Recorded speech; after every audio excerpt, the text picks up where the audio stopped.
Everybody, welcome back to the Roads We've Traveled podcast. My name is AJ Pelletier. Thank you again for tuning in, subscribing, all that great stuff. I know it's been a while. From my last message, I lost my mother at the end of March, March 28th, 2022.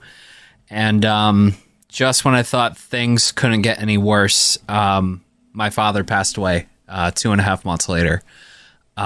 So it's been a very, very difficult year, to say the least, for myself and my family. I've spent most of my time in therapy, dealing with my grief, trying to rebuild and be there for my family and everything like that. So I do apologize. I just was not in the right frame of mind to put out any sort of content during that time.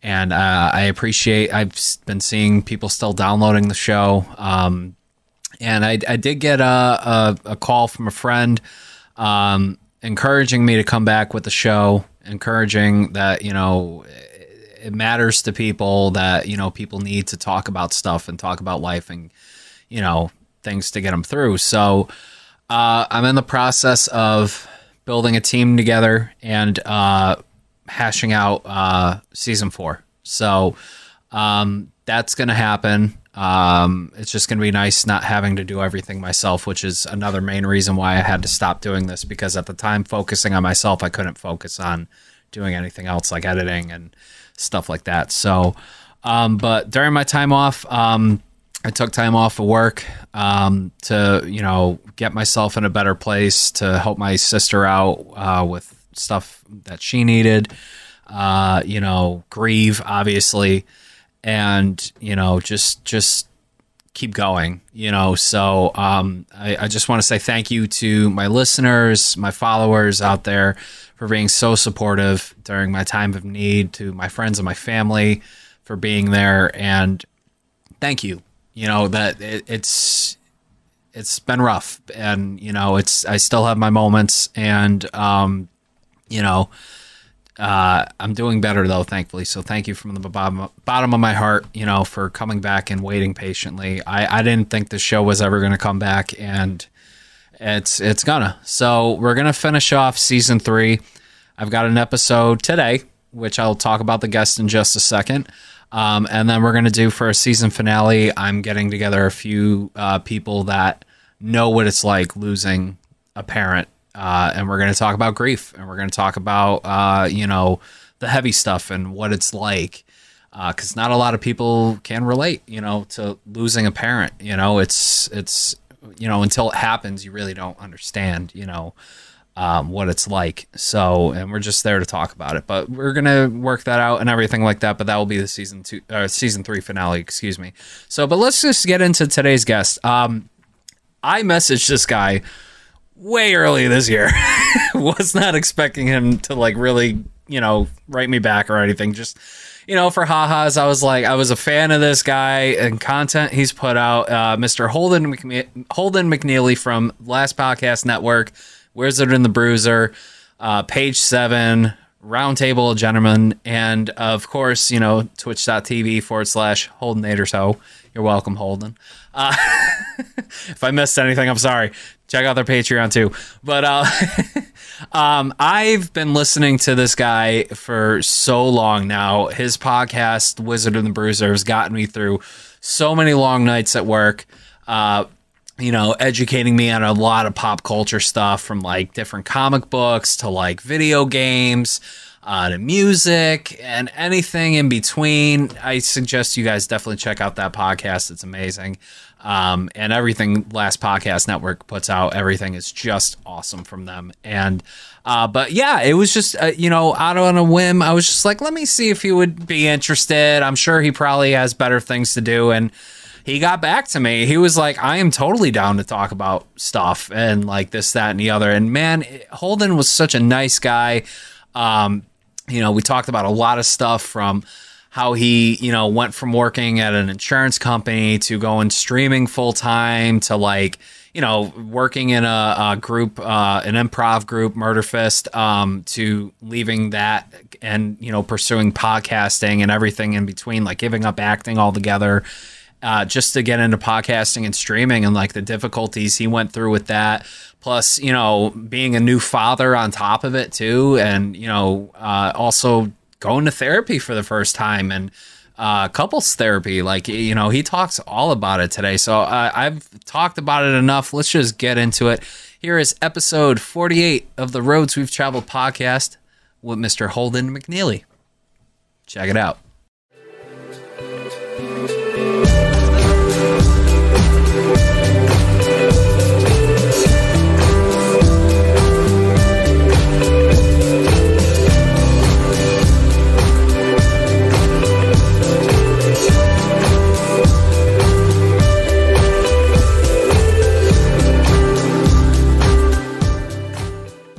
All right. Welcome to the Roads We've Traveled podcast, episode 48. My name is AJ Pelletier. Thank you so much for tuning in. I know it's been a while.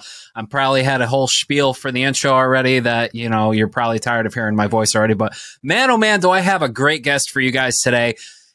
I'm such a huge fan of this guy and all the content he's put out. Last Podcast Network, Wizard and the Bruiser, Page 7, and streamer himself, Holden McNeely. Holden, how are you? Doing good. Thanks for having me, AJ. Thank you. Yeah.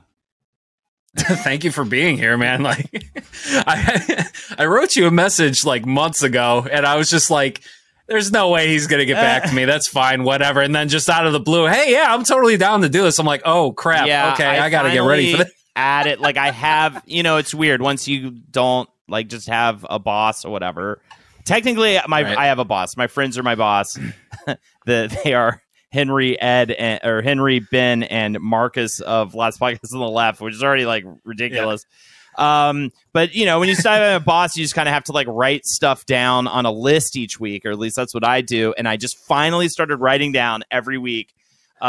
Respond to social media DMs, because this is what happens. I forget to do that. / I get like, I wouldn't say depressed, but just major imposter syndrome, I guess. So I'm afraid of the DMs a little bit or so. You know what I mean? Or I don't know. It's just weird. No, I get it. I get weird DMs from people all the time, and that's why I was like, all right, what am I going to say to this guy? Because like, obviously I've been a fan of your podcast for so just to get into it, like for those that don't know this man right here, Holden McNeely, Wizard and the Bruiser, Last Podcast Network. I got introduced to your podcast. Actually, I was a fan of Drawfee for a very long time, still am. And Jake was on a few episodes. I'm like, that guy is hilarious. Yes. And then he just started plugging your podcast. So then I started listening, and I'm like, I am all about this, like, because I am such a huge nerd myself, too. I mean, if you couldn't tell from my background already. The Funko Pops and the action figures. Yeah.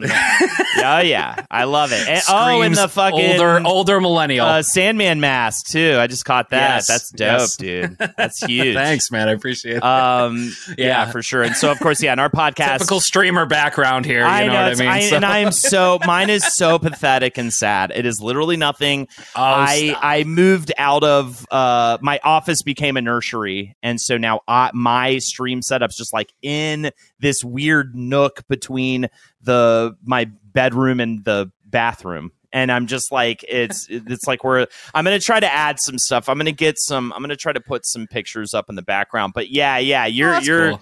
Killing it, and I need some, and I do have some Funko Pops, and of course, Wizard the Bruiser, we did an episode on Funko Pop, and we take anything that has a big fandom, generally of the nerdy type of fandom, and try to figure out why or explain the history of it. And so it works really well because I spend most of my time learning how someone became incredibly successful doing what they love, right? Which I feel like helped, inspire me even to like, I can see patterns after a while of like, usually, by the way, it's this: get a job in the thing you like say it's you want to make video games, get a job at some monster video game dev company, right?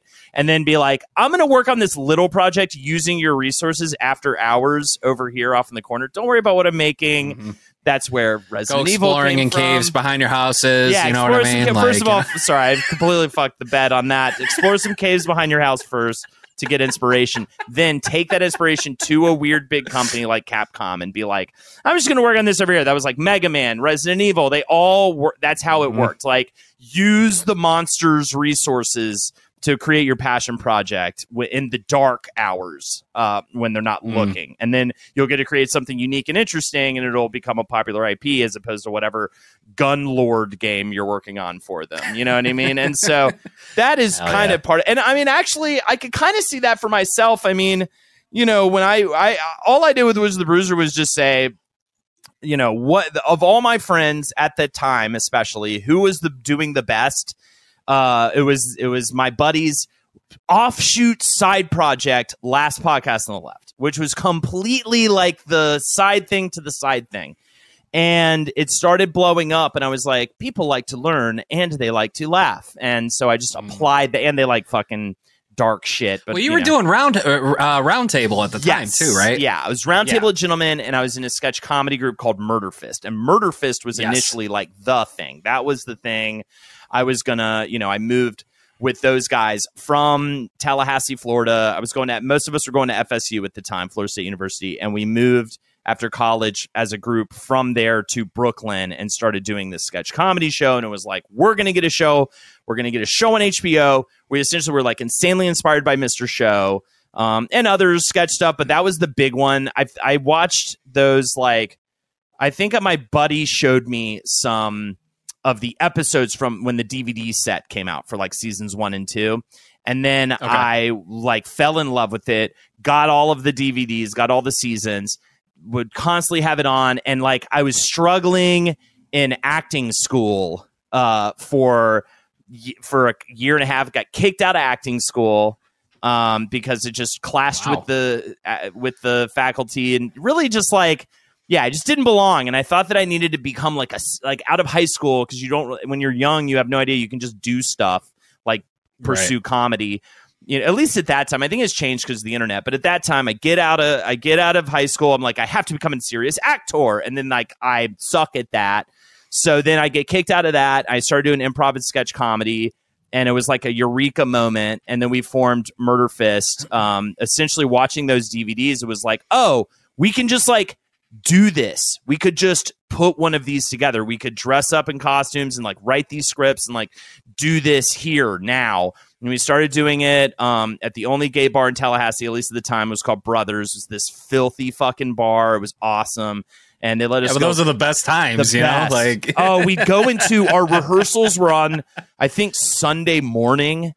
And it was the reek from the night before, the stench. Like, we wanted to throw up because we're all hungover, too, because we're getting hammered. Right. Tallahassee was insane. I threw like 10 keggers and stuff. It was ridiculous. And so we came in and we're just like already wanting to throw up. And then just the sheer reek of like sweat and cum and alcohol. It was just like, and then we'd rehearse sketch comedy there. And on Tuesdays, we just went in and we just got to do whatever we wanted. And they loved it because we brought in a bunch of new people that like would never go to that bar. And then we all moved to Tallahassee, started doing that. And then Roundtable was like, you know, the people we met through doing stand-up comedy. We met Ben Kissel. We met, I think, him first. And then Kissel, I think, is the one who connected us to Markus. And we all just became this group of buddies. And podcasting was in its infancy. And so from there, we formed Roundtable of Gentlemen and just started doing a weekly comedy thing. Pure chaos that show was. It was just like, especially some of the earlier recordings, it's so hard to like understand what half of you are saying because like I'm sure it's like just one mic in the center of the room or something. I mean, like how my friends and I used to do our pop culture podcast back in the day. So yeah, exactly right. It was like I think we had more than one mic, but it was in this like tiny space at first. We could barely all fit in there. At the Creek and the Cave, which has since relocated to Austin, but that was it was a Mexican restaurant / comedy theater, and then in the basement we were like recording this thing, and it was again. And the funny thing is, this is why I always try to like recommend to people also in terms of pursuing, especially I think a creative career. Like, never get tunnel vision. I think our biggest mistake was like, it's going to be Murderfist. We're going to move to New York. We're going to get a show on TV. It's like really good to manifest stuff by saying that stuff aloud, but also do other things. And do, you know what I mean? Everybody in Murderfist who like also had podcasts, also were doing stand up, also were doing, you know, this, that, and the other. They're all working now, right? Like in creative careers, right? I totally agree. I'm sorry. I totally agree with you because like I was doing music for such a long time. I was in a local regional band in New England here, and we made it pretty big. And like from 2012 to 2015, I mean, like we had labels looking at us and everything. I made friends with like pretty famous musicians. Like I don't know if you know Jeannie Sagan. She used to play with All That Remains. She was their bass player. Cool. She actually married my best friend. Oh wow. And we all did a podcast together for a while, and then which was a lot of fun and stuff like that. But then like I was so focused on like music, like this is where I'm gonna go. And then when the door slammed in our face because some of the guys in my band were too old, you know, it was just like, all right, well, what the fuck else am I gonna do? You know what I mean? So then I started getting into streaming and podcasting and stuff like that, and getting my creativity out that way. Was it almost the same thing with you after Murderfist? Yeah, totally. Like Murderfist and Roundtable too, because it was like Murderfist was dissolving, and then Roundtable was like almost sadder because everyone was like around me at the table was getting too successful. So I wasn't even getting too old. Like they were moving to LA or always like on tour or writing for a show, you know, or something. Like it was just insane. Like you know, and I was just sitting there like still having a day job, office job. Just still like really, really upset about that. I just can't live like normal people. I can't do it. I can't. And I think it made it even worse by like, but actually this is the advice. Another piece of advice I like to give people because, you know, this show's called Unsolicited Advice. So I'll do it. I'm just giving a lot of unsolicited advice, but another piece of advice I would give people is like, if you want a career in creative shit, have a job you fucking hate. You have to hate I'm already your job. there. I'm already there, man. You have to hate it. Because, like, if you get that just cozy enough, like, this is a little dated, but like BuzzFeed job or like, you know, copywriting job, they let you be just creative enough that the people around you are just fun enough to work. Like, I was in real estate insurance, and happily, because every second I was there, I was thinking about how to get the fuck out of there. And I think you have to have that fire under your ass to make big moves. You have to hate it so fucking much, because if not, you'll just stay in limbo. You'll always kind of wish you had done more, right? So, but that said, yeah, I feel like you're talking to me directly, because this is a lot what I'm dealing with right now. Because I've been working in manufacturing for like the last like 6-7 years, and with this current job for 4 years, and just fucking miserable. Yeah, like nighttime work, like work until 1 a.m. I don't have a social life. You know what I mean? Like, sucks. And then just not getting any sort of advancement or whatever. I mean, like I get raises here and there, but like no sort of extra training, whatever. Right. To the point where like I'm just so tired of it. It's just so mind numbing. And then I just lost both of my parents this year. Oh my God, I'm so sorry to hear that. Thank you. Yeah, that's you know, we went on kind of a hiatus for a while, but you know, we're going to be coming back finally. But thanks, man. And you know, just I took some time off. Like I took a long break from work. My boss wasn't happy, but I don't care. You know, when the guy tells you to get over the death of your parents and get back to work, I'm like, yeah, here. I got some paperwork here from my doctor and my therapist. They said I need time off. You need to sign it. So that's what happened. Nice. But I'm coming towards the end of my break now. Unfortunately, I tried finding new work and everything, but I just love being creative. Like I went to school for like graphic design and video editing, and just love podcasting and streaming. Like I stream with friends on the weekends. We play a bunch of party games. I'll do solo streams. I'm not that funny by myself. I'm a lot funnier with friends. You know what I mean? But I'm like, the same way. Almost all of my. I have one solo game stream that I do on Thursday morning, but besides that, it's all. I agree. I need someone to bounce off of for sure, especially if you're streaming, because you don't even have an audience, like a live audience, to like react to your shit. So Exactly. Yeah. It helps. And like I started adding more stuff to my streams now where like people can like scare me during my streams with like channel points. So that's always fun. But like, nearly shit my pants live on fucking, Twitch or whatever. Right. But yeah, no, but like that's where I'm at right now too. And like in therapy and everything again, like dealing with my grief and everything and like wanting to do something different with my life and just figuring out what it is that I want to do. And I actually went to like an open casting call for this place in the next town over for just acting. Cool. Just for like, what the hell? Why not? You know what I mean? I did a commercial monologue and I sang a song. I got a call back and now I have to go to this event next year in Orlando to, audition in front of like legit talent agents. Awesome. And I'm like, yeah, thanks, man. Like, so I'm excited about that. So, but yeah, I mean, I don't really know where else I'm going. I feel like you're already kind of doing the thing though. Like that sounds like you're, I think you're on the right track of like, because the worst is the people that sit around and are just miserable at their job and talk about it all the time. But it's like, what can you do right now about that? Like, what can you do literally? Right. And that's how I came to Twitch streaming. I was like, all my friends are getting more successful than me. Are unable to work with me. I felt really like kind of abandoned. So I understand how you felt, when your bandmates were like getting too old for this shit or whatever. And you're just sort of like, instead of sitting around just bitching about those people, and especially it's like I love this. I love Henry and Markus and Ben and Ed and like it's like so it sucks. Like especially felt awful to have like any kind of jealous or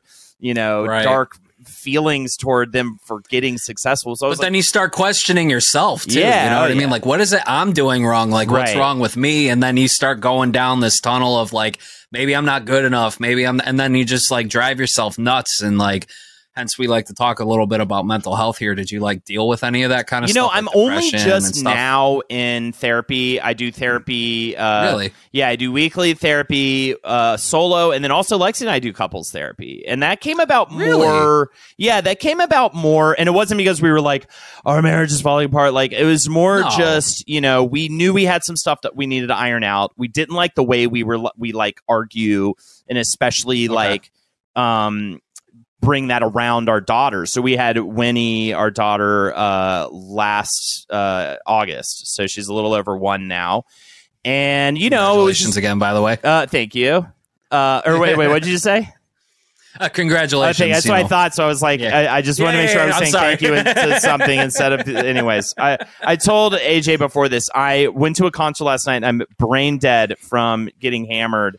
So I'm going to be a little loopy. I'm not even going to say off, just loopy. I might be better actually than I normally am.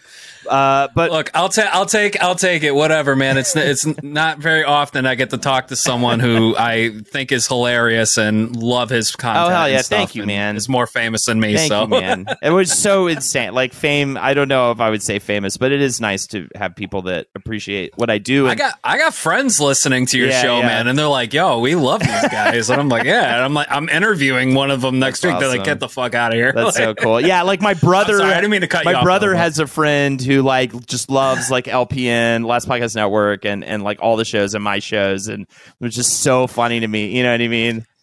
It's funny. I started listening to you guys before Last Podcast.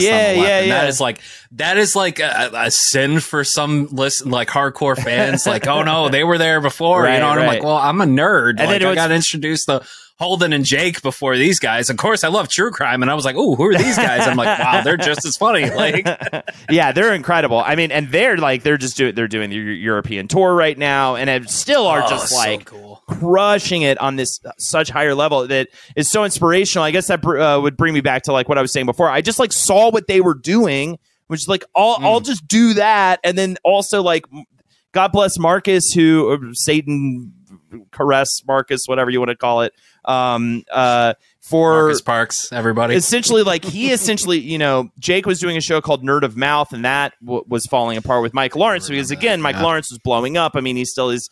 I hang out with Mark actually all the time out here now because I moved out to LA, and he's doing great. He's like writing for Pete Davidson right now, and like oh no shit, and he's just he's so funny though, man. Like it's even just hanging out at parties, like he just runs fucking rings around me. It's so funny. I just sit there and just like just laugh my face off and like he's the best. But anyways, Nerd of Mouth was falling apart, and I was struggling, and, Marcus knew that, and Roundtable was kind of dissolving, and so he sort of just pushed us together. And was like, what do you want to do? And I was just kind of like, let's just do this edutainment. Like, let's just, what they're doing, let's just apply it to the shit we love. Because I would run into Jake all the time at Creek in the Cave. He was there doing stand-up comedy or recording Nerd of Mouth or whatever. And, we'd be the two nerds in the corner with our, like, 3DSs talking about video games and stuff at this, like, comedy scene hang situation. So that's really how Wizard and the Bruiser came about, for sure. And then I forgot what we were even talking about right before that, but it is. We're talking about counseling. Yeah, so therapy. Yeah. I have anger. And I hate it, and so I think that's kind of my main thing that I've been working on. But yeah, but it's also just great to have somebody, just to unload on, that you pay to unload on. Right. That I think we forget that, like, our significant other isn't really supposed to be that. Like, we're supposed to give them, like, the fun part of us and, like, the comforting, enjoyable part of us. As obviously, like, if you're going through it, like, God forbid, the thing, what you've gone through this year, obviously they're going to need to step in, but in general, they're not, people get fucking paid for this for a reason. Like, I think everybody should have somebody to sit down and just to do that, much less like make progress as a human being. Cause it's like, you can't just like, just do that on your own, really, No, and that's definitely why, like, our generation, I think, is, for the most part, doing a lot better and being able to open up about, especially with men, because, like, the suicide rate in men is crazy. I mean, I one of my best friends committed suicide years ago, and it's just like, it fucking tore me up inside, and he just became another statistic. But I mean, like, for men now to be able to open up and talk about how they're feeling or what they're going through and stuff like that, it's like nothing. It's different from, like, my dad. My dad grew up in a very abusive household. I never met my grandfather. He died when my dad was 16, but he was a straight up alcoholic, abused my dad, kids, not to get super, super heavy on all this stuff right here, but, like, he had to bottle everything down and that's how he processed. And it just became so unhealthy. Like, he didn't lash out when he got older, but, like, he had a lot of anger that he didn't know how to deal with. And he never trusted people either very much, but he was still a great guy. But he was just, like, always, like, an arm's length away from people. You know what I mean? I mean, even my dad didn't necessarily grow up in that situation, but my whole fucking family was unable, like, always hiding the emotion, hiding, and if I would get into a fight with them, I just naturally would start crying, and, like, I hated this. It was like this guttural reaction. It was something I couldn't control. I would just start crying every time I would get into a fight with my parents, and then they would immediately be like, shut the whole fight down, because it was like, oh, you're just crying now, like, this is it's essentially as if, like, that's me, like, forfeiting the match or something if I start, you know what I mean? And, like, that just makes it worse. It's like, why you're making the person feel worse for showing. It was a home. It was a very unphysically intimate home as well. Like, just no touching, no, I love yous. And then on top of that, just a lot of hiding of emotions, or hiding. If you're going to cry, you got to go hide and do that. You do that away from everyone. And so it took me years to even just be able to feel comfortable, like, crying watching a movie. Now I love to cry watching movies, and I'm very that's one thing I don't have a problem with, especially inside my own home, is, like, I have no issue letting it out and, like, being really emotional, and if I need to be. And that is such a bizarre thing about our society, about especially for men, is this weirdness around, like, showing natural emotion, like just crying, and I guess is a sign of weakness or something. But I just think that crying is such a like stigma, and I hate it. So necessary. And one thing I love about my wife is that she, like, loves that about me. She loves that I'm emotionally really open and really, really present in that way. And so it really gives me even more, like, of a green light to express that stuff and not have it, like, thrown back in my face at a later time or anything like that. Or, So, but when it comes to back then, when I was struggling and hitting that crossroads, I will say one thing that helped me get through that time and really unlock some doors. It's called The Artist's Way. I'm actually doing it again right now. I think it's Julie Cameron. She was married to Scorsese for a little while. Oh, no kidding. And she is like a screenplay writer, and she created this like 12-week program called The Artist's Way.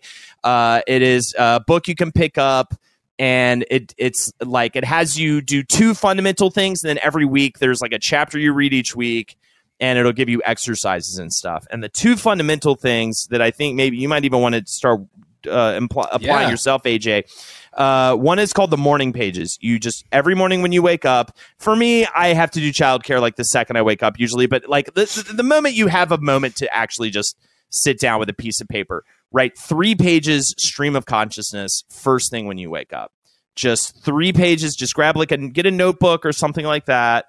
Right. And don't think about it at all. Do not overthink it. Do not underthink. Just actually, yes, underthink it. Just sit down and just vomit. Like literally, even if it's just like T to ta to toe, I don't know. I have no idea what to say right now. Blah, blah, blah. You know what I mean? Literally just, I went to the store, I grabbed some milk, whatever it is, and sometimes it can get kind of deep and other times it's just like vomit, but you just vomit out 3 pages a day. And it's interesting because at first it's like, what is this? This is whatever. At first, maybe you're like, or maybe you're like, this is nice. It just kind of clears my head up a little bit before I start the day. But after a while, you start to like really find some stuff in those pages. Like, because I think it's also has you writing down, what you're thankful for, you might be writing down, or what you're really a lot of times, because you're doing it for a reason. You're doing Artist's Way for a reason. Like you're trying to get she refers to it as unblocked or whatever. You're trying to like open up as a creative person. And maybe you personally just want to like find new creative avenues, but it has nothing to do with career. Or like you and me, it's like I'm trying to solve this problem of living a creative life and like a fulfilling life, like career wise, right? Like, right. And so, and that can be your goal too, and that's great. But either way, you start writing down what you're searching for and like what you want. And, I said earlier about the tunnel vision thing. I think the morning pages specifically helped me realize after a while that I wasn't just trying to get from like point A to a very specific point B. Point A to point B, I mean being my shitty day job to, in my head, I thought I needed to get a staff writing job on a TV show or whatever, right? And so that was the only thing. I'm a writer. I have to get a staff writing job. That's what I'm pursuing. That's it. After a while of like exploring that, I realized I don't really want to fuck another 9 to 5. I hate 9 to 5s. Like I'm trying to get out of the 9 to 5. And also like, is that the only way it can happen? A writing job? Like why? And it kind of almost brought me back to college of like, I have to be this serious actor. I have to be this specific thing to get, respect or to do it the quote unquote right way. Right. And after a while I was like, wait, I just want to like have my own schedule, live a creative life, like do things that excite me, the podcast. And that's when I started doing the Twitch streaming thing. And I was just like, oh, this is awesome. I have my own I have my own deal and it's mine. And like, cause Murderfist was not mine, right? It was 8 people's, right? Even Roundtable was 6 people's, right? And I mean, technically even Where's the Bruiser? I also am on a pop culture podcast called Page 7 with Jackie, who's awesome. And MJ. But anyways, like, even that's like shared, but like my channel's my fucking channel. And having that for the first time and like realizing the power of that is I tried stand up, but I didn't really stick with it. And I should have. That's definitely a regret too. And again, it was that tunnel vision. At one point I was like, I can't both do stand up and do Murderfist. I think I just need to focus on making Murderfist happen. And now looking back, I'm like, I could have figured it out. I could have done both. So did that tunnel vision kind of like break away when you started with Twitch finally? Yeah, I started trying your own thing. I started trying a bunch of stuff. Like I was doing this thing by the guys who did Vine. They created this thing called Hype. It was, and they also did that quiz show thing, the quiz app where you do you'd answer the 10 questions and people won money or whatever. I forgot the name of it. Trivia HQ. Yeah, I know what you're talking about. Trivia or whatever. In between those two things, they created this thing called Hype, which was like a weird app live streaming thing that like was essentially did the OBS thing, open broadcast software. It's a Twitch. It's how you stream on Twitch. It did that, but like on your phone and in a TikTok-y, Vine-y kind of easy to kind of do way, right? But it was just a little too complicated. It just didn't ever take off, yada, yada, yada. But I was doing all just weird shit like that. I was like trying out, almost like play testing a new app and stuff.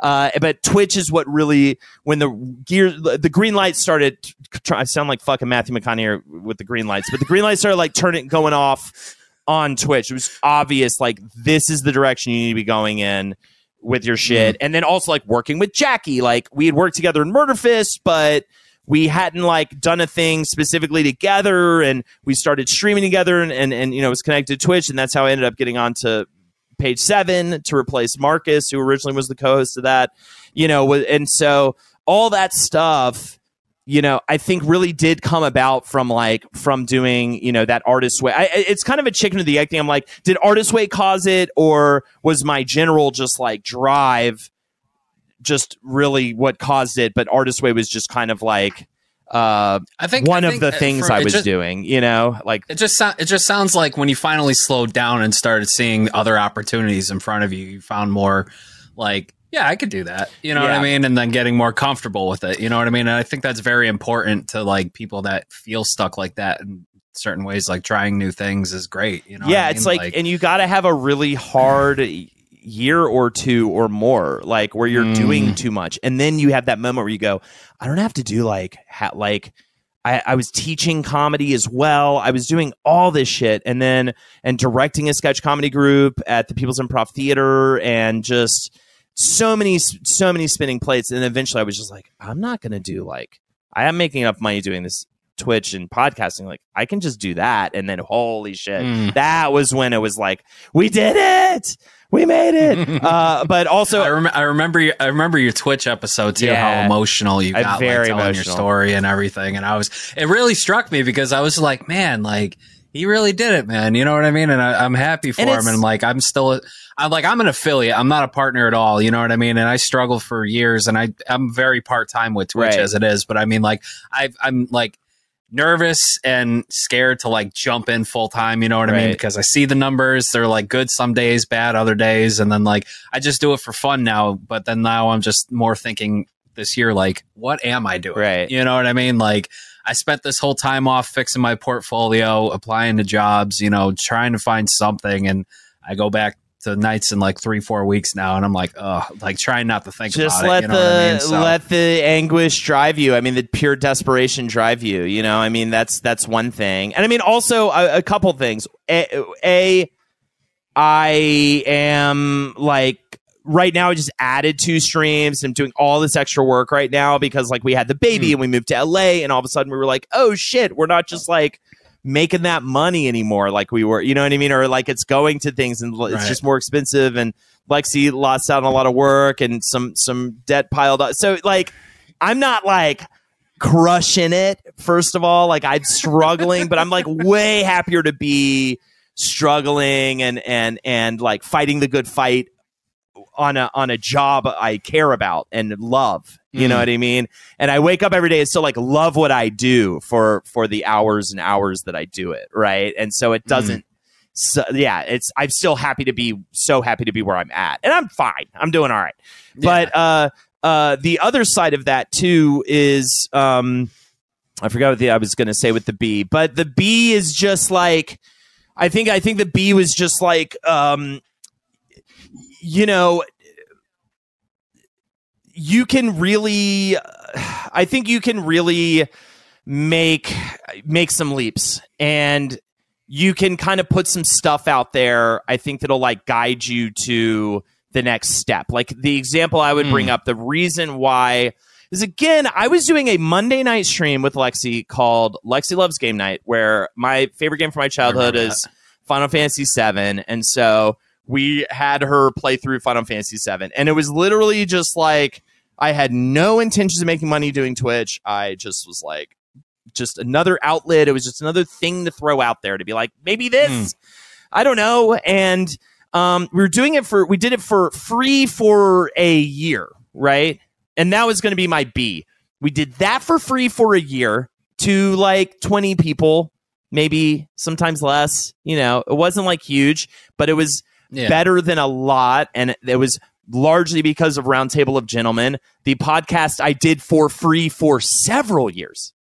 And I think people don't realize that. Like the last podcast left, guys, their first live shows were in the tiny Creek in the Cave theater to like 10 people, maybe.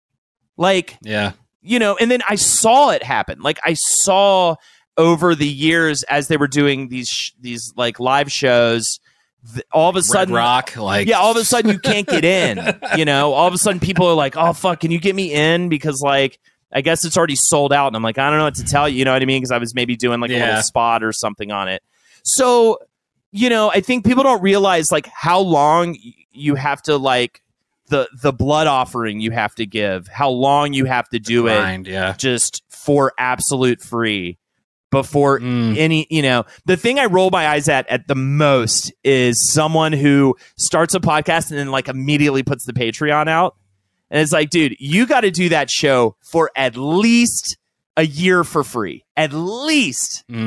Probably more. I mean, to build up the listenership and just to say, here's all this stuff that I've given you, right? For absolute free. At a certain point, you have to feel like kicking in a little bit of money just to say a little thank you, right? Like if I'm giving you weekly regular entertainment for free. So how the Twitch thing kind of became monetized was we were doing this stream every Monday for free. And after several months, we were like, started complaining about the couch. And Lexi complained about how her back was hurting. And there was this old couch that we wanted to replace, but we did have the money for it. And we had no idea what we were even planting the seeds. And someone eventually was just like, hey, why don't you put like a PayPal link up or whatever? Well, I'd donate some money for your couch. I watch this every week for hours. Like, of course, right? And so we were like, oh yeah, this is before, if you know anything about Twitch, like this was, we didn't know anything about Streamlabs. We didn't know anything about OBS. We're streaming through the PlayStation 4 with a $40 camera. So again, going back to what can you do right fucking now? Like what can you do right now? So I love that you like went to that audition because that was something you could just do.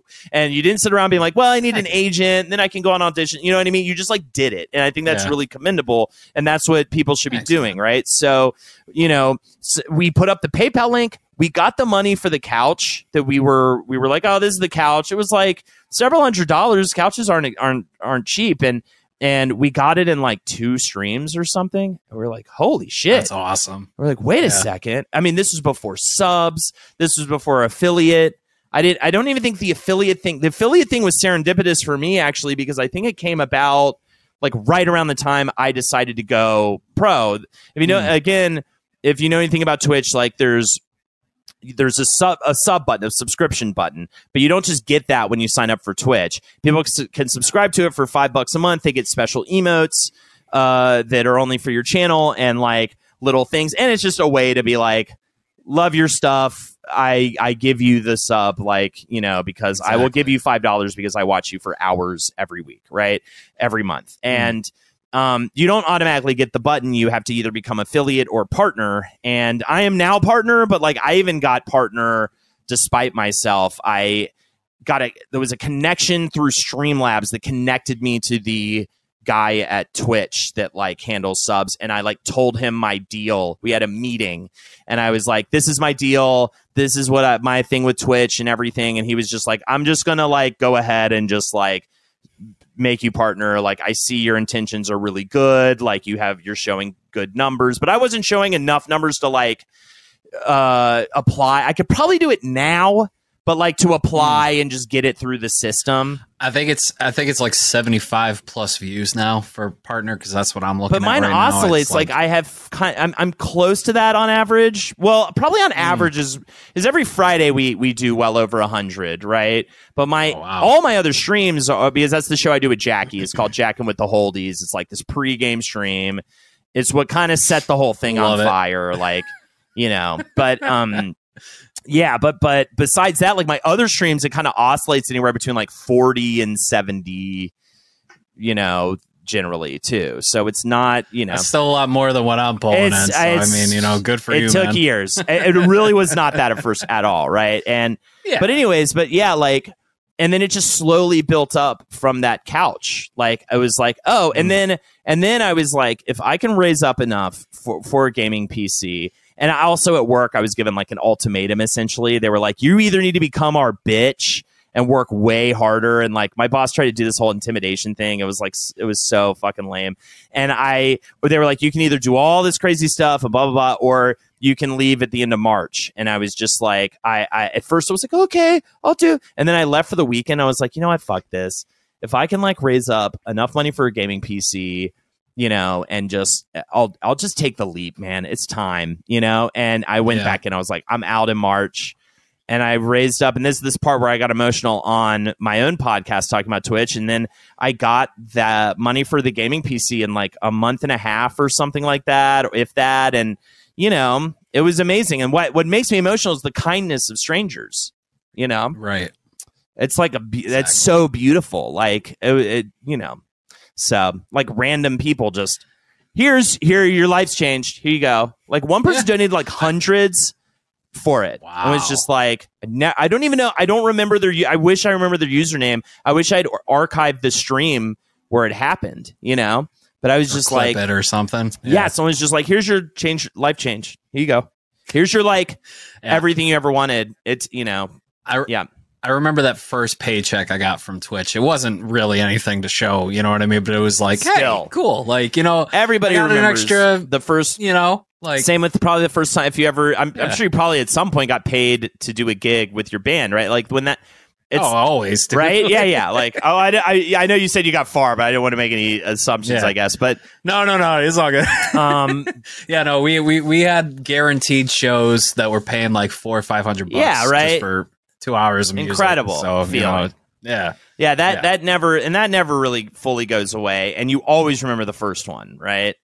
Like I think you always remember that, and because everybody remembers that first time they got paid to do comedy, right? It's like such a cool feeling. But anyways, it's like it was it was like a slow, natural journey, and it was a lot of free work. It was a ton of free work as well. Right. And I think that's one of the things people don't get about any of this stuff. And that goes with anything, band, stand-up, podcasting, Twitch, especially Twitch and podcasting, because it's so easy. Like, I think people think you just buy some microphones and like whatever, and it'll just like happen. And you're just like, no. Then you have to do this extremely consistently for several years, Yeah. They always talk about like, I'm not any sort of like fancy gamer. Like I'm very terrible at gaming. And I started off kind of like you, like just streaming for my Xbox. Like I was playing Friday the 13th when that was a thing. You know what I mean? And just like how I was so bad at that game, but like there were a couple drunk nights, like my friends are laughing at me and random people are laughing at me as I'm like being terrible as Jason, but I mean, like, I'm sure my buddy listening right now is laughing because he knows exactly what I'm talking about. But, I started from there, and then like I had friends like, cause I was just making videos for YouTube for a while for the pop culture podcast that I was doing for a while, just like gaming videos. And then, friends of mine were like, hey, why don't you just try out Twitch? And I'm like, what is Twitch? Like, I've never tried Twitch. And then, I started doing it, messing around with it from my Xbox.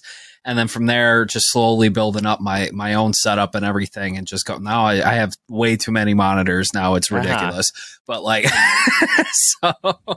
but I'm just grinding on the weekends, man, because I enjoy it. It keeps me inside. Like I'm 35, dude. Yeah. Like I don't go out much anymore. And when I do, I feel like that old creep, at the bar, like, all these younger kids, you know what I mean? I'm like, I'm just sitting here enjoying my beer, getting Grays coming out. I'm like, I've been going through a few like shows recently, and it's so funny. You're just like, oh, okay, it's a little different, but it's nice. But I hear you too. I mean, I'm almost 40 and I have a kid now, so I'm extremely home a lot.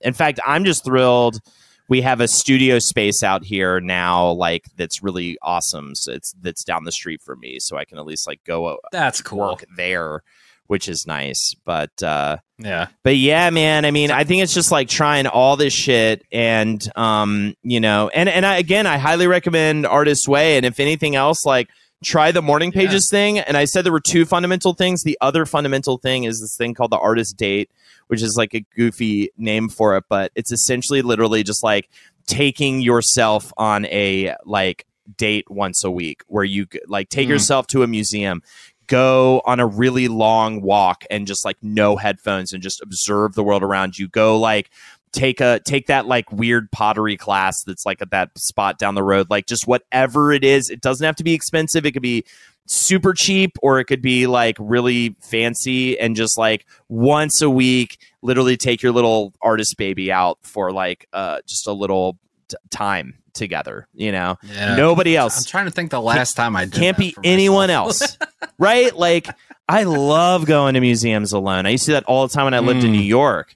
Dude, I had a membership to the MoMA, and I worked close there. I would go to the MoMA like at lunch, like multiple times throughout the month, you know. That's and awesome. Just go look at incredible art on my lunch break. You know, I don't do any of that shit anymore. And I think that is also this important, you know, it's such an important thing to do. And so few of us who lead creative lives remember like, oh yeah, I have to go into the world and observe it and be present and aware of what's happening around me, and not just like throw the headphones on and just like block everything out, you know. Especially again, going back to New York City, like on the subway, especially just being, you know, take the fucking headphones out, put the book away, put the phone game away, and actually you're on the subway with a bunch of insane people. They're all completely different. It's this amazing moment you get to have every day. And we all, you know, when you live there, you start to take that for granted hugely. And so, I took myself on just a walk yesterday to try to sneak a little bit of a kind of an artist date in. And I was like, God, why don't I do this more often? You know, no music. No, I'm just seeing, I'm seeing people, I'm seeing the world. I'm thinking about ideas. I'm having them, you know? Yeah. So that's the other big one. But I highly recommend the book. The funny thing is I'm doing it again just now because I was kind of hit. Like I said, it was a little bit of a very different crossroads, right? Like I just had a kid. I feel like I was just kind of like going through the motions with my shows a little bit and feeling a little like starting to feel stale, numbed out, little stale, you know, the streams and the shows. Like I'm still like putting the work in. I'm not like, they're not like bad or anything per se, I would say, but you know, just you need a change. You need something. You know? I feel it. And I feel like I feel myself getting distracted or just trying to get through it to get to the end of the day where I can finally just like have a beer and play video games, right? And it's like the whole point of me doing this was to not do that. Was to not just be like trying to get to the escape part. So I'm starting it again, kind of to try to break into the next whatever that is. You know, I think I want to write another screenplay. You know, there's so many great people to work with out here. I don't know. I just want to get some stuff going. Definitely the live show, but we are going on tour. So, by the way, Wizard the Bruiser, page 7, the Release the Butthole Cut tour. That's going to Dallas and Austin in November. And we're doing in December, we're doing DC, Philly, Brooklyn. We're doing a Midwest run. As well. Look up for tickets if you're interested. It's going to be a killer show because the awesome, dirty little secret about the Last Podcast Network is every single one of us are honed comedy performers out of New York who did it for like a decade in New York City. So if you go see most podcasts live, it's usually like kind of just the podcast, but live. It's people just sitting. It's people not necessarily honed performers. We write a specific show for the stage. We put on a big show. We are all comedian. Every single Jake and MJ, my co-hosts, respect for Wizard Bruiser page 7, respectively, are both did stand-up comedy in New York. Jackie and I were both in Murderfist, did sketch comedy in New York for fucking years. Like we bring it and I'm so excited to get to fucking tour again. I'm so not just to, especially after COVID and everything after like COVID, that. dude. And then I went into pandemic number 2. That's the funny thing about all us idiots who had a conceived in pandemic is we went immediately into a second quarantine. The second pandemic started to kind of loosen. Like I don't know what do you have kids? No. No, I don't. So, which is fine. And we didn't have, by the way, and throwing out there, you're 35. We didn't have kids. So obviously Winnie's 1, right? 38 or whatever, right? So there's still time, especially for you because you're a guy. Thank you.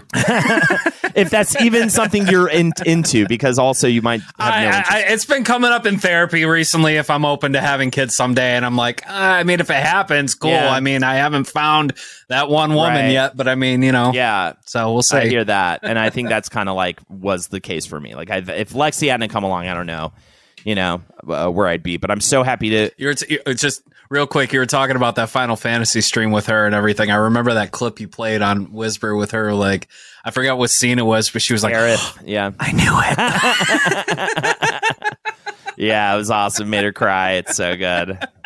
That's the great thing about the game. It's like, I think it's going back to boys and emotions. It's like baby's first like emotional moment with media a little bit, I think. Yeah.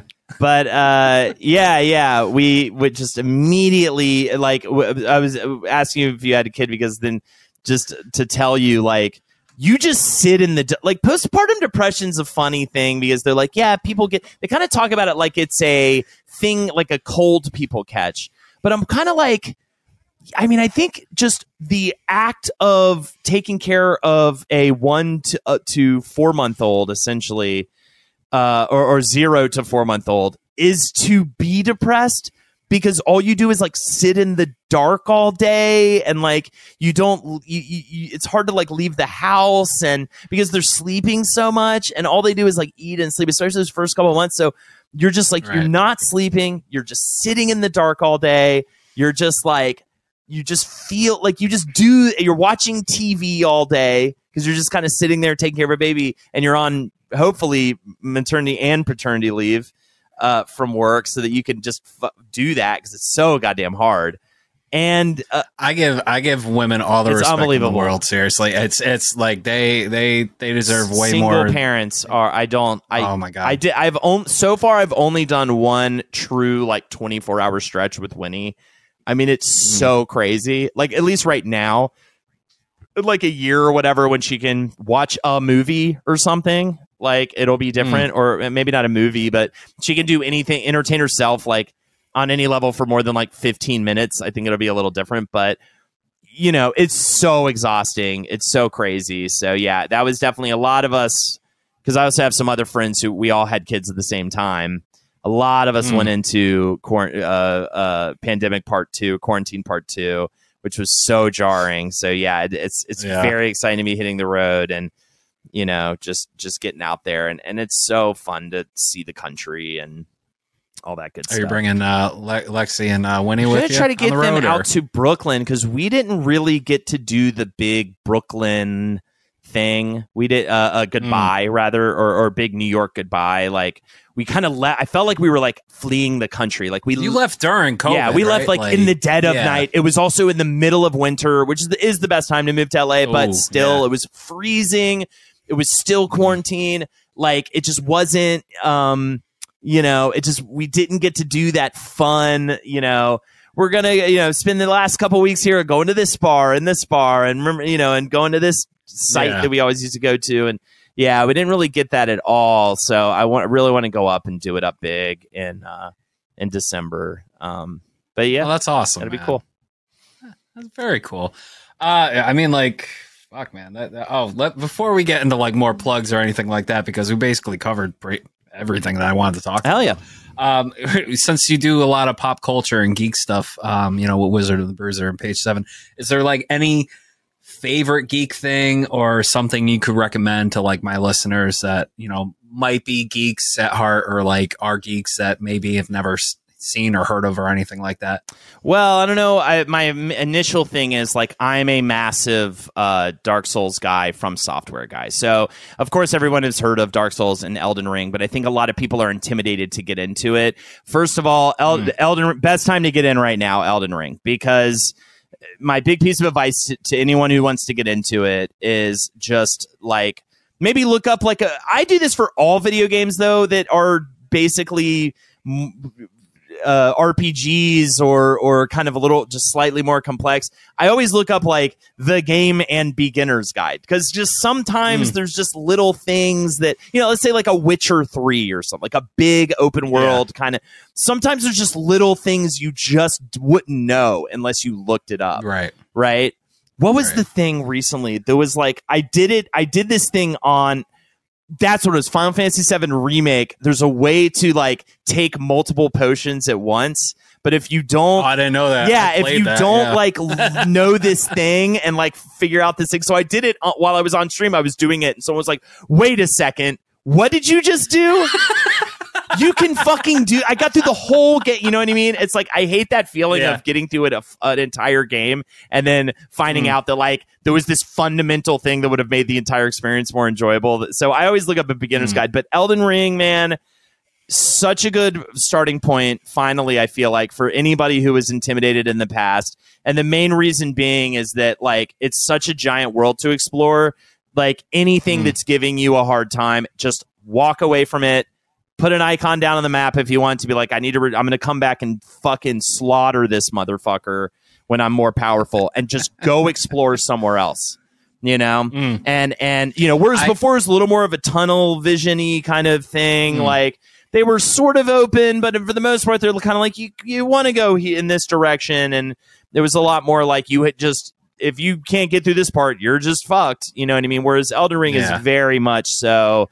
Like you will totally cream this person if you just go south first and like explore that whole area and kill enemies and bosses and level up and come back, and you'll just be like fine, you know.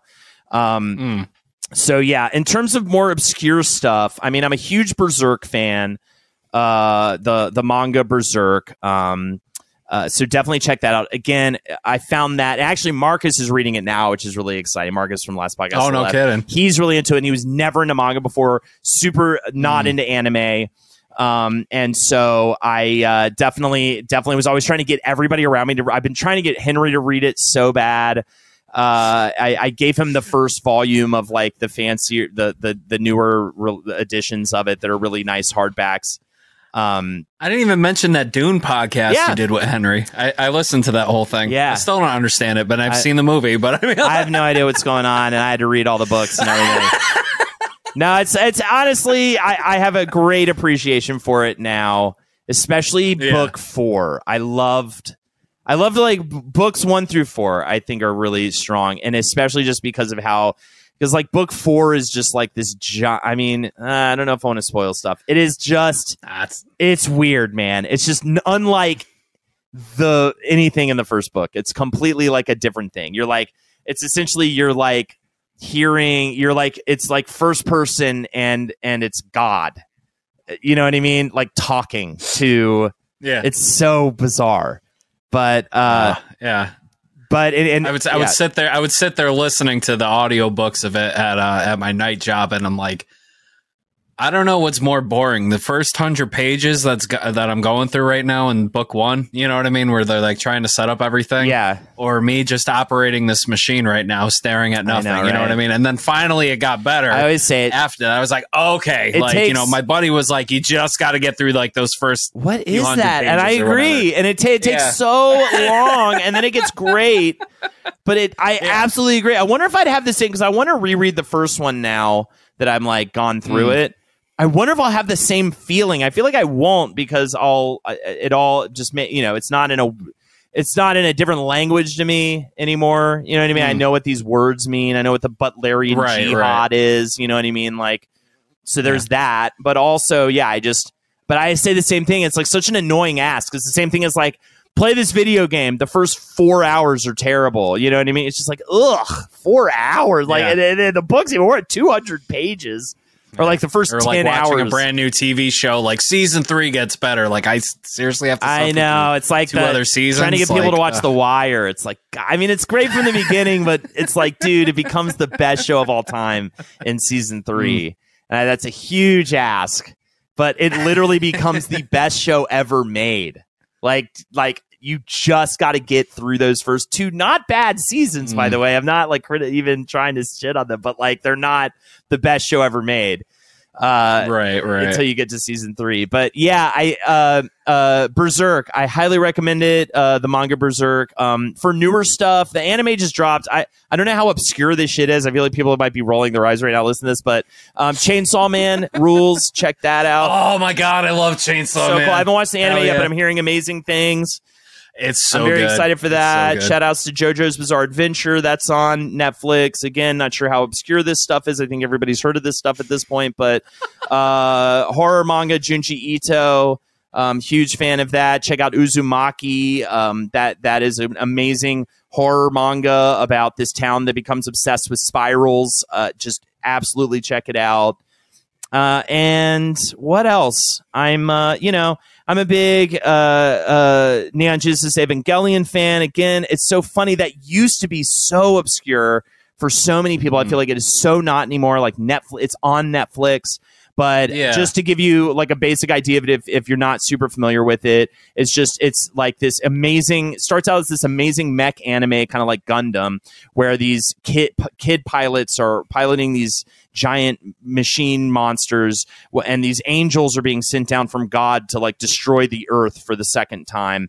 And halfway through, the show became incredibly popular. Then halfway through the run of the show, the show's creator, director, Hideaki Anno, has a total mental breakdown, goes through this insane, like, deep depression, and then the whole show gets fucking nuts.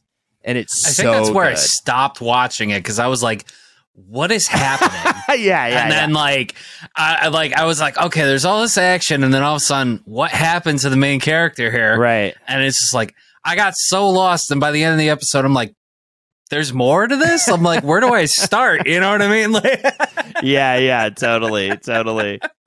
I think that's it. It's hard though. I'm trying to think of obscure, but it's kind of the amazing thing about, and it's mostly due to I always recommend Mass Effect to people to play Mass Effect. That's my favorite. I got franchise. An Xbox 360.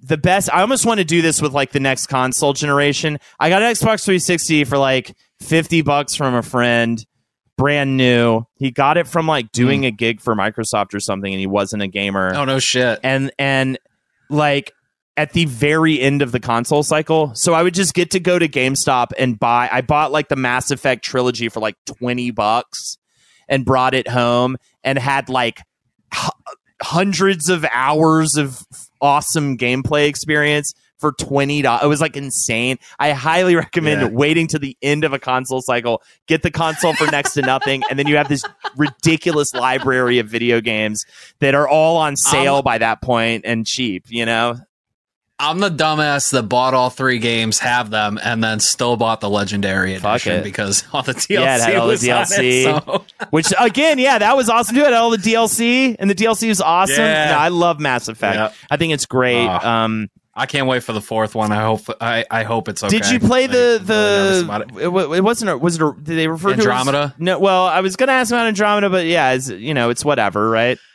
I didn't give him Andromeda the time of day with all the bugs and stuff like that. I hear it's a good story, but I mean, like, I don't consider that like Mass Effect 4. But I guess this new one is going to tie together like a little bit of Andromeda with the actual story with like Shepard and stuff. Like that's cool. And then I'm interested. Did you fuck with the remake or whatever? Or I forgot that even happened. Wasn't there like didn't they give it a little polish and put it back out? Maybe not. Maybe I'm crazy. You're thinking of the Legendary Edition. Maybe I am. Yeah. Is that the one that came out more recently? Yeah. They updated the first game a little bit to make their faces look a little bit more nicer, I guess. Gotcha. So, but I mean, it's still the Mako was still jank. So I mean, like, okay, good, as it should be. But But anyway, we're coming to the end of the show here. Before we get into plugs real quick, Jesus Christ, I can't talk. Before we get into plugs, I like to end the show where we give a kind word to like listeners out there. It's something that my grandfather would always say. It's like, hey, what can I get you for your birthday? Or hey, what can I get you for Christmas? He'd say, all I need is a kind word. So if you can leave our listeners with a kind word or something like that, what would it be? And why? Believe in yourself. I think that's totally what I would leave everybody with. Yeah. Super believe in yourself. Especially, no one's going to do it for you. You got it. You got it. You got this. You know what you need to do. And if you don't know what you need to do, Artist Way or something like it, meditate, start searching, Yes. But you got this and you got this. So absolutely believe in yourself, because there's a lot of people who shouldn't be where they're at, and they're only there because they believe in themselves. There's a lot of fucking hacks out there, so go show them and be the thing, and just you can do it right now. That's the other thing. You can start doing it right now. Stop fucking around with yourself. Stop, God, am I becoming like Jordan Peterson or something? But you know what I mean? Like, there's literally, you stop with the excuses. Like, you can absolutely, whatever you're trying to do, whatever you're trying to pursue in this life, you can actively start working towards it right now. Do one little thing every day towards whatever it is, I'm keeping it as ambiguous as possible. But let's say it's like comedy or something. I mean, that's the easiest one, right? Like, go to that open mic. It exists. You've been thinking about it. I know you've been thinking about it. Go to the open mic. Get on stage. I know it's scary, but it's also whatever. Just get up on stage and start pounding away at that 10,000 hours or whatever the fuck it is. You can do it. You can just do it. Just do it. Get the mics. Like Shia LaBeouf. Just do it. Just get the mics. Go live. You got this. Hell yeah. Hell yeah. I couldn't have said it better myself. Do you want to plug everything again, where people can find you and stuff like that? Yeah, check me out. Wizard and the Bruiser and Page 7 on the Last Podcast Network. I don't even think I specifically said the name of my Twitch channel. Twitch.tv/Holdenators Ho. What's yours, by the way? Twitch.tv/J_Arbuckle Gaming. Great. Because I am a single man graphic designer and I have cats. Awesome. So love it. Yes. Awesome. And you're sad like that guy. Yeah, thanks. I'm just kidding. You're not sad like that guy. Damn.